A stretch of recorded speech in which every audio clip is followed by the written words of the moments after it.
Assalamualaikum warahmatullahi wabarakatuh. Bagaimana kabarnya teman-teman hari ini? Semoga teman-teman baik-baik saja ya.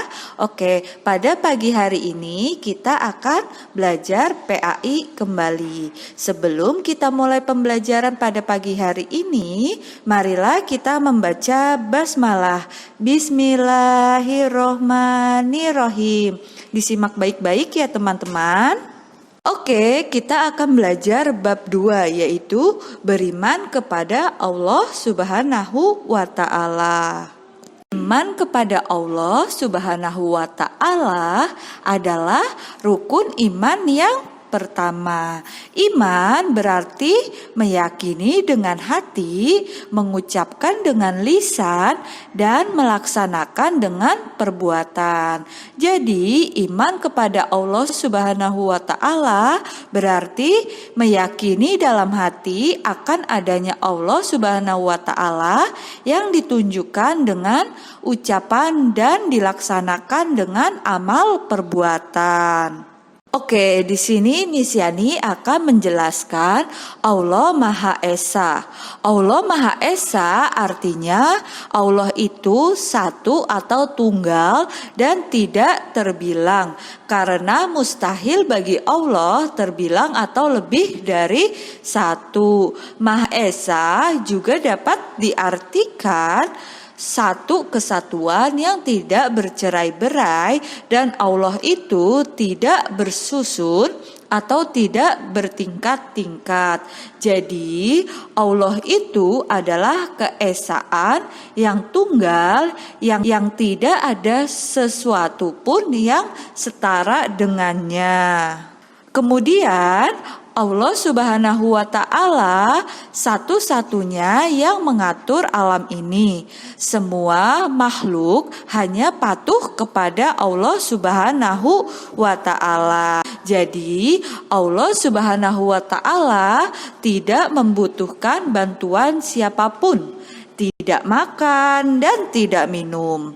Allah Subhanahu wa Ta'ala tidak sama dengan manusia atau makhluk yang lain seperti hewan, tumbuhan, atau malaikat.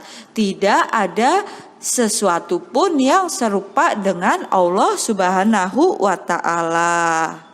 Di sini ada surah Al-Ikhlas ayat 1-4 yang menjelaskan bahwa Allah Subhanahu wa Ta'ala Maha Esa. Ayo mari kita membacanya bersama-sama, diawali dengan membaca ta'awuz dan basmalah. A'udzubillahi minasyaitonirrajim. Bismillahirrohmanirrohim.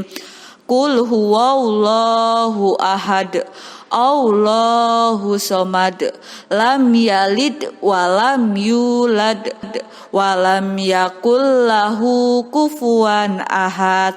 Nah, ayat pertama menjelaskan bahwa yang wajib disembah adalah Allah Subhanahu wa Ta'ala yang Maha Esa.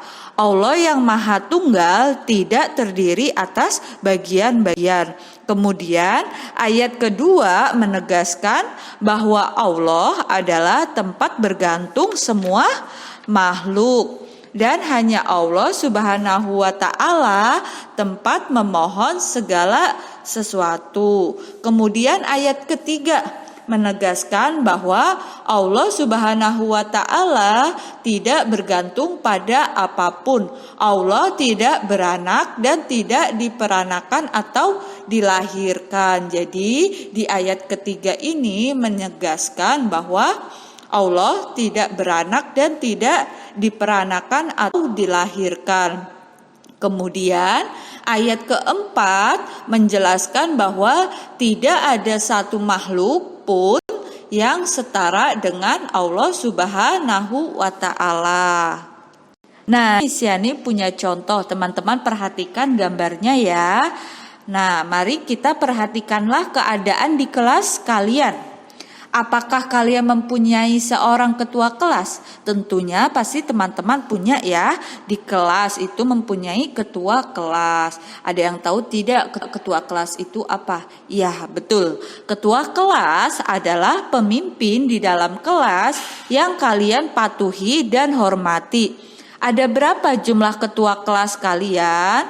Ya, betul. Tentunya ketua kelas kalian hanya berjumlah 1 orang. Nah, seandainya kalian mempunyai 2 orang ketua kelas, berarti kalian mempunyai 2 orang pemimpin.